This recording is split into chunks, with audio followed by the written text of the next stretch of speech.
Narito ang 15 na gawain na sanhi ng pagtaas ng presyon ng dugo. Stress. Ang stress ay maaaring magdulot ng temporaryong pagtaas ng presyon ng dugo dahil sa mga kemikal na inilalabas ng katawan na nagpapalakas sa puso.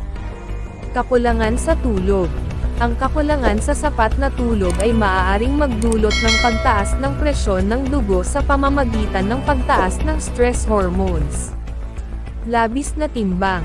Ang labis na timbang ay maaaring magdulot ng pagtaas ng presyon ng dugo dahil sa labis na stress sa cardiovascular system. Mataas na konsumo ng asin. Ang labis na asin ay maaaring magdulot ng pagtaas ng presyon ng dugo sa pamamagitan ng pagtaas ng fluid retention. Labis na pagkonsumo ng kape. Ang sobrang konsumo ng kape ay maaaring magdulot ng pansamantalang pagtaas